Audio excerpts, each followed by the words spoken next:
Dear students, जैसा कि आपको ज्ञात है, आपको बताने की जरूरत नहीं है।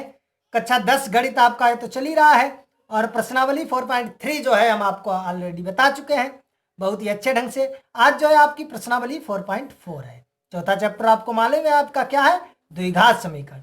आपका जो चौथा चैप्टर है वो क्या है? द्विघात समीकरण। तो ये प्रश्नावली आपकी 4.4 है और जिसका है प्रश्न नंबर 1 है। जैसा कि आप देख सकते हैं प्रश्न नंबर 1 दिया गया है कि निम्न द्विघात समीकरणों के मूलों की प्रकृति ज्ञात कीजिए, यदि मूलों का अस्तित्व हो तो उन्हें ज्ञात कीजिए। ये निम्न जो समीकरण आपके दिए गए द्विघात समीकरण 3 दिए गए हैं, नीचे आप देख सकते हैं। तो बताया गया कि इनकी पहले तो मूलों की प्रकृति ज्ञात कीजिए कि मूल कैसे होंगे। और हम आपको पहले बता चुके हैं, क्या बता चुके हैं कि हम कोई भी आपका सवाल लगवाएंगे, उस सवाल में जहां पर भी जो सूत्र प्रयोग होगा हम आपको साथ में ही बताते चलेंगे और आप सूत्रों का जो है एक अपना नोट्स बना लें, एक अपनी कॉपी बना लें, उसमें सारे सूत्र जो है नोट करते जाएं और उन्हें अच्छी तरह से याद करते जाएं। मैंने बताया था कि अगर हम चैप्टर आरंभ करने से पहले ही आपको अगर हम बता देंगे कि आपको ये सूत्र लगेंगे आपके, तो जो है आप हमने बता दिया था कि कहाँ पर आप समझ नहीं पाएंगे कि कौन सा सूत्र। हमने सारे सूत्र लिखा दिए हैं कि ये सूत्र आप याद कर लीजिए। जैसे हमने आपका चैप्टर स्टार्ट किया 4 और सभी हमने जो है सूत्र याद करवा दिए आपको। तो जो है आप भ्रमित भी हो जाते हैं कि ये सूत्र सर ने बहुत हमें याद करवा दिए और पता नहीं कौन सा सूत्र कहाँ पर प्रयोग होगा, कैसे प्रयोग होगा। और आपको जैसे हमने 10 सूत्र लिखवाए वैसे आप डर जाते हैं, अरे इतने सूत्र कैसे याद करेंगे। तो इसीलिए मैं आपको इकट्ठे सूत्र नहीं लिखाता हूँ। जिस सवाल में जो सूत्र प्रयोग होता है वहीं पर लिखा देता हूँ। वैसे इससे आपको ये भी नहीं पता चलेगा कितने सूत्र हैं, आपको डर भी नहीं लगेगा, आप भयभीत नहीं होंगे कि बहुत सूत्र हैं। आपको एक एक सूत्र बताते जाऊंगा और जिस सवाल में जहां पर लगेगा तो आपको समझा भी दूंगा ये सूत्र कैसे प्रयोग होगा। ये सूत्र तो है आपने रट लिया है, आपने याद कर लिया है, लेकिन आपको पता नहीं है कि इस सूत्र का हम प्रयोग कहां पर कैसे करेंगे। तो इसीलिए जो है हम सूत्र चैप्टर के शुरुआत में आपको इकट्ठे नहीं बताते हैं। जिस सवाल में जिस सूत्र का प्रयोग होता है वहीं पर उस सूत्र का जो है हम आपके सामने जिक्र करते हैं और उसे अच्छी तरह से समझाते हैं, आपको बताते हैं और उसका प्रयोग भी आपको समझाते हैं। तो आपको जैसा कि हम बता चुके हैं, आपको ज्ञात होगा ये तो पहले ही से कि आपका द्विघात समीकरण बता चुके हैं कि द्विघात समीकरण का व्यापक रूप क्या होता है। द्विघात समीकरण क्या व्यापक रूप क्या होता है? ax² प्लस bx और प्लस c बराबर 0। ये आपका होता है द्विघात समीकरण का व्यापक रूप। यही तो होता है द्विघात समीकरण का व्यापक रूप जो है वो आपका होता है ax² plus bx plus c बराबर 0। सही है। तो यहां पर जो है आपकी कंडीशन बनती है। इसके जो है इसे सॉल्व करेंगे, इसके 2 मूल निकलेंगे। यहां पर आपके सवाल में ये पूछा गया है मूलों की प्रकृति बताइए कि मूल कैसे होंगे। अगर मूलों का अस्तित्व है तो उन्हें हल भी कीजिए। तो देखिए यहां से आपका जो है अभी आगे चैप्टर में आएगा विविक्तिकर, जिसे हम कहते हैं विविक्तिकर। विविक्तिकर का सूत्र होता है विविक्तिकर d बराबर b² माइनस 4ac।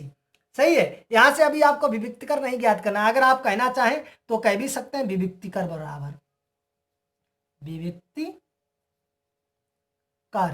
इसे d से प्रदर्शित कर देते हैं। विविक्तिकर d बराबर होता है b² माइनस 4ac। सही है, ये सूत्र होता है। लेकिन यहां से जो है इसका सूत्र जब सवाल आएंगे तब मैं आपको बताऊंगा। यही सूत्र यही है, लेकिन यहां पर देखिए इसे कैसे जानेंगे कि आपका मान लो हमने ये समीकरण दिया गया ax² plus bx plus c बराबर 0। इसके हमें मूलों की प्रकृति ज्ञात करनी है तो हमें b² माइनस 4ac की वैल्यू निकालनी है। अगर 0 से छोटी आती है यानी लेस 0, 0 छोटी का मतलब माइनस में आएगी तभी 0 छोटी होगी। माइनस में मान इसका आता है तो हम कहेंगे इसके मूल जो है वो कैसे होंगे? काल्पनिक होंगे। कैसे होंगे? काल्पनिक, यानी वास्तविक नहीं होंगे। और अगर हम निकालते हैं b² माइनस 4ac का मान 0 के बराबर आता है तो हम कहेंगे इसके मूल वास्तविक तथा दोनों मूल जो है वो बराबर होंगे, वास्तविक तथा बराबर।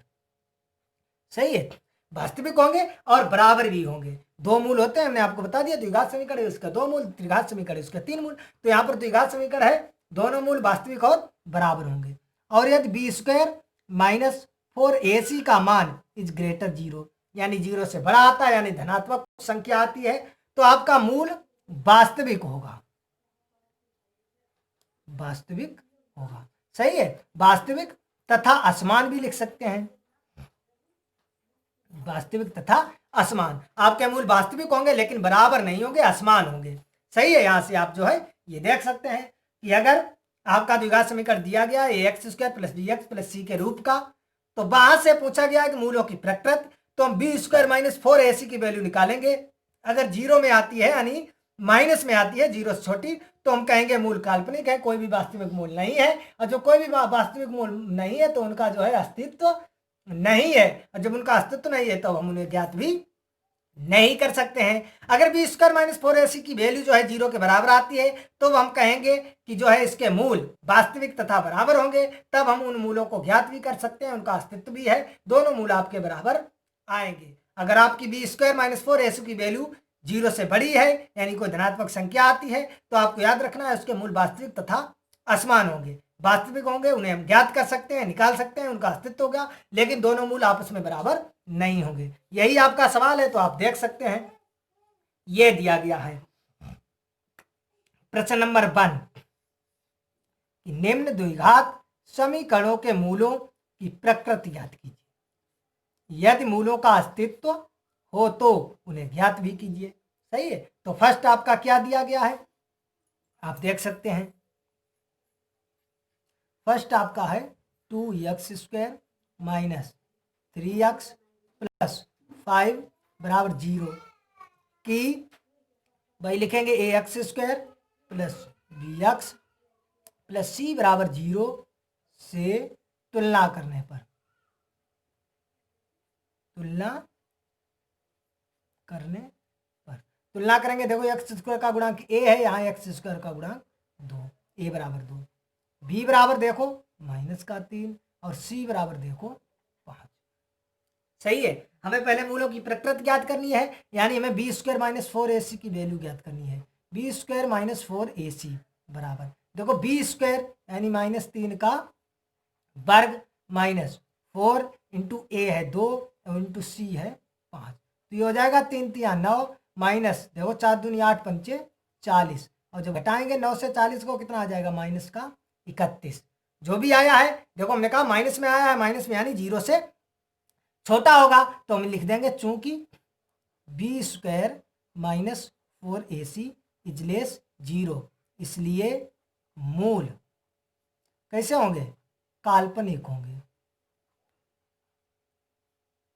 काल्पनिक होंगे। इसलिए जो है द्विघात समीकरण के मूल काल्पनिक होंगे। पूछा गया है यदि इनका कोई अस्तित्व हो जो इन्हें हल कीजिए, काल्पनिक होंगे तो इनका कोई अस्तित्व नहीं है, नीचे लिख दो अतः द्विघात समीकरण का कोई वास्तविक मूल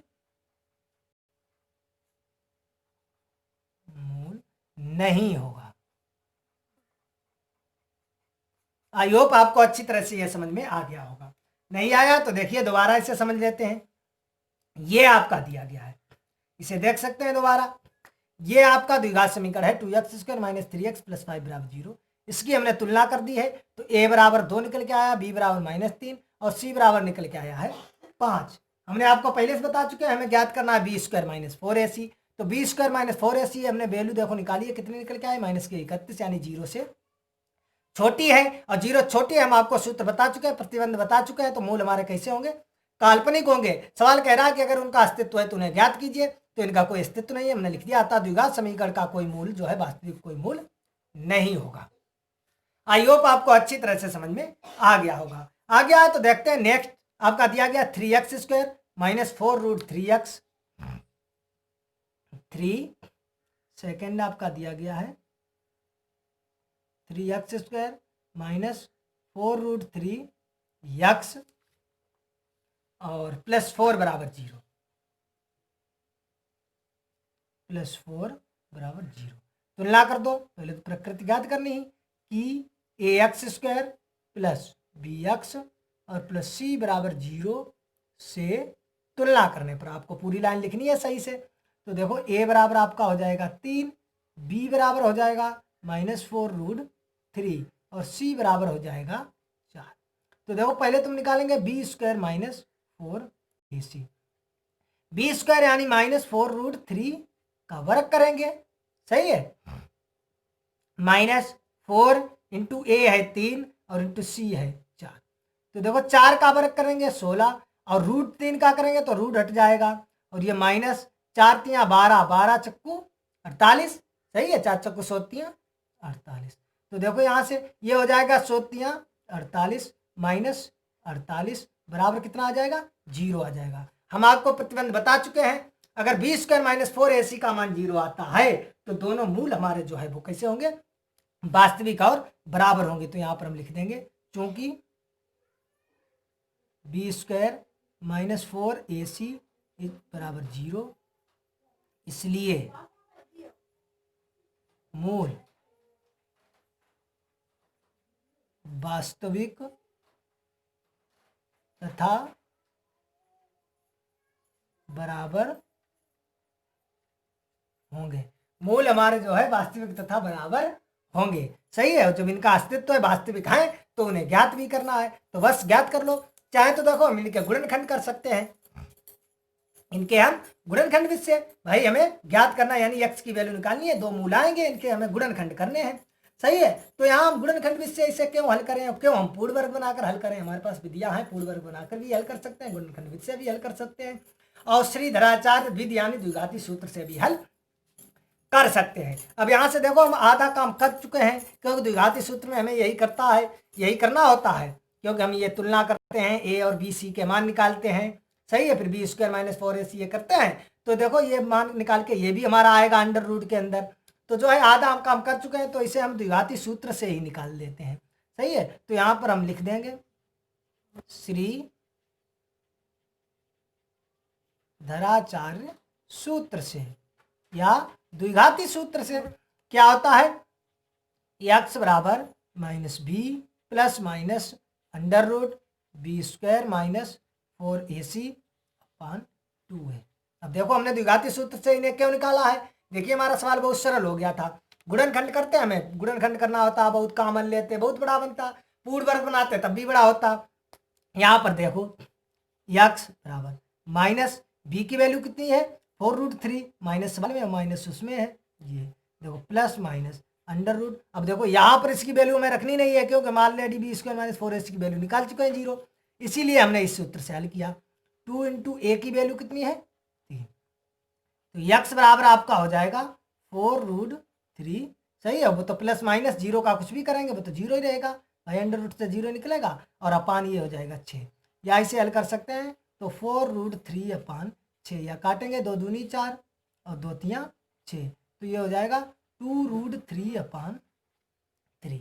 ये हो गया है x की वैल्यू, यानी दोनों मूल बराबर होंगे, आपको पहले बता चुके हैं। तो लिख दो अतः द्विघात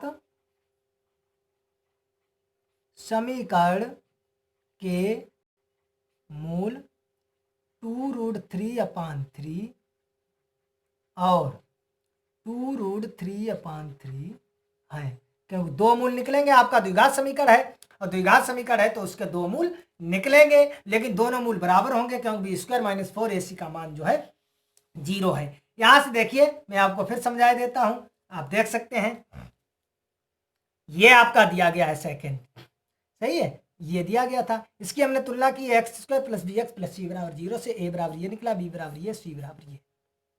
हमें मूलों की प्रकृति ज्ञात करनी है, b² -4ac का हमने मान निकाला, इसे सोल्व किया, 0 निकल के आया। हम प्रतिबंध आपको बता चुके हैं, अगर b² -4ac बराबर 0 है तो मूल हमारे वास्तविक और बराबर होंगे। जब बराबर होंगे तब हम देखो मूल भी ज्ञात करेंगे। सूत्र आपका कह रहा है, सवाल आपका कह रहा है कि यदि मूलों का अस्तित्व है तो उन्हें ज्ञात भी कीजिए, हमारे मूल वास्तविक है तो इनका अस्तित्व है, हम इन्हें निकाल सकते हैं गुणनखंड विधि से, चाहे पूर्ण वर्ग बनाकर, चाहे द्विघाती सूत्र यानी श्रीधराचार्य सूत्र से।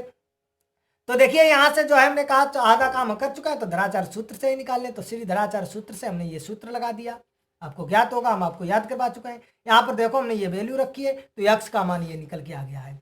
क्योंकि हमारा हम पहले बता चुके हैं मूल जो है वास्तविक तथा बराबर होंगे, और द्विघात समीकरण के दो मूल होते हैं और दोनों मूल बराबर होंगे, तो ये इसके दोनों मूल आ गए हैं। आई होप आपको अच्छी तरह से समझ में आ गया होगा।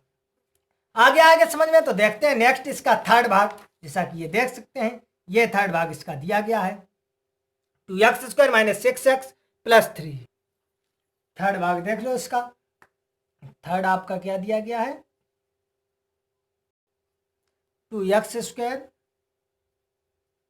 - 6x और +3 = 0।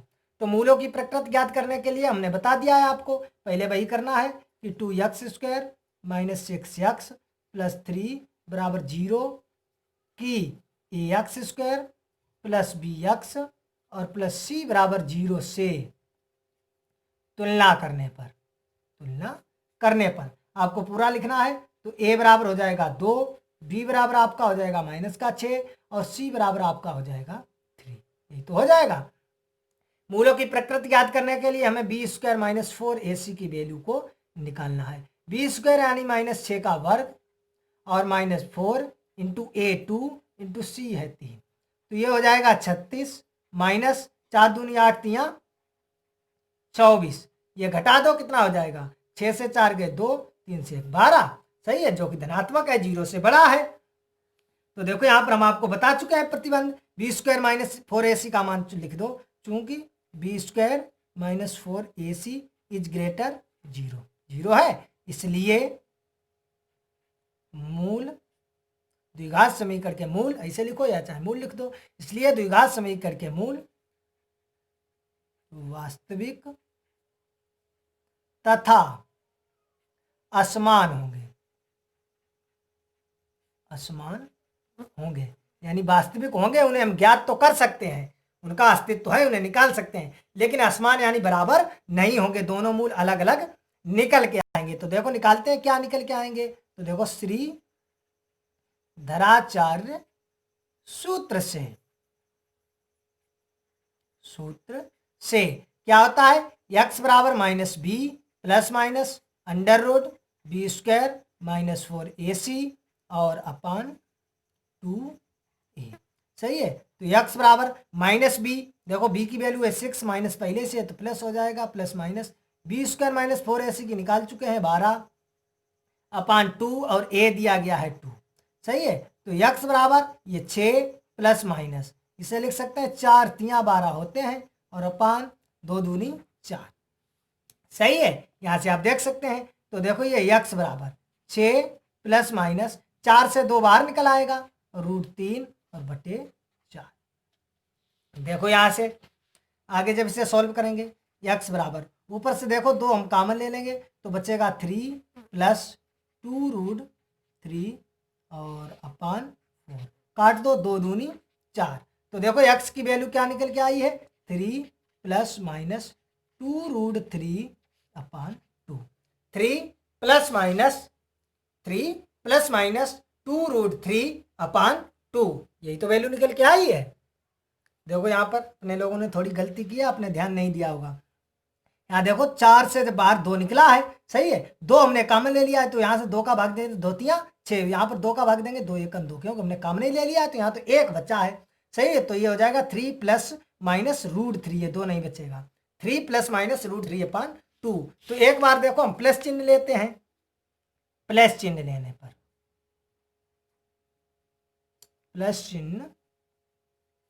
लेने पर हो जाएगा x बराबर 3 और प्लस √3 अपान 2। जब माइनस चिन्ह लेंगे, माइनस चिन्ह लेने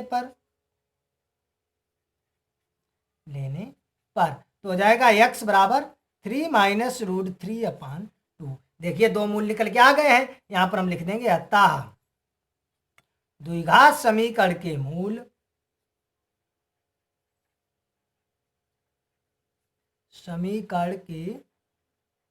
मूल 3 + √3 अपान 2 और 3 - √3 अपान 2 आए। आई होप आपको अच्छी तरह से समझ में आ गया होगा। अगर समझ में आ गया है तो देखिए फिर आपको जल्दी में समझा देता हूं। ये थर्ड आपका दिया गया है, सही है। तो पहले तो सवाल ने कहा मूलों की प्रकृति, तो हमने ये इसकी तुलना की है, ए बी और सी के मान निकाले। मूलों की प्रकृति के लिए हमें बी स्क्वायर माइनस 4ac की वैल्यू निकालनी होती है, जो हमारी 12 निकल के आई है, यानी 0 से बड़ी है। हम आपको बता चुके हैं कि अगर बी स्क्वायर माइनस 4ac का मान 0 से बड़ा है तो हमारे मूल वास्तविक होंगे लेकिन असमान होंगे। सही, वास्तविक तथा असमान होंगे। तब श्रीधराचार्य सूत्र से ये हमने सूत्र लगाया, यहां से जो है देखिए इसे हमने सोल्व किया। 12 4 3 12, 4 से 2 बाहर निकाला, 2 कॉमन लिया, 3 प्लस माइनस √3/2, 2 से 2 कट गया, बचा है 3 प्लस माइनस √3/2। तो यहां से एक बार हमने प्लस चिन्ह लिया तो ये हो गया x बराबर 3 प्लस √3/2, माइनस लिया तो 3 माइनस √3/2। तो ये हमारे समीकरण के मूल आ गए हैं। आई होप आपको अच्छी तरह से समझ में आ गया होगा। इसमें क्या था, ये समीकरण आपका था जो है सवाल नंबर 4 जो है एक्सरसाइज 4.4 थी आपकी, द्विघात समीकरण है आपका चौथा चैप्टर, और जिसका प्रश्न नंबर 1 था। आप देख सकते हैं मूलों की प्रकृति पूछी गई थी। तो मूलों की प्रकृति के लिए हमने आपको ये सूत्र बताए थे कि आपका द्विघात समीकरण ax² + bx + c बराबर 0 है। तो हम पहले निकालेंगे बी स्क्वायर माइनस 4ac का मान। अगर 0 से कम यानी माइनस में आता है मूल काल्पनिक होंगे, बराबर आता है तो हमारे मूल वास्तविक तथा बराबर होंगे, 0 के बराबर आता है। और यदि जो है 0 से बड़ा कोई धनात्मक संख्या आती है तो हमारे वास्तविक तथा असमान होंगे। यही आपका सवाल कह रहा है कि मूलों की प्रकृति ज्ञात कीजिए, और अगर मूलों का अस्तित्व है तो उन्हें ज्ञात भी कीजिए। तो मैंने देखो मूलों की प्रकृति भी आपको बताई, किस सूत्र से कैसे ज्ञात करेंगे और उन्हें कैसे हल करेंगे ये भी आपको अच्छी तरह से बताया। तो इस वीडियो में इतना ही, मिलेंगे नेक्स्ट वीडियो में प्रश्नावली 4.4 और प्रश्न 2 के साथ।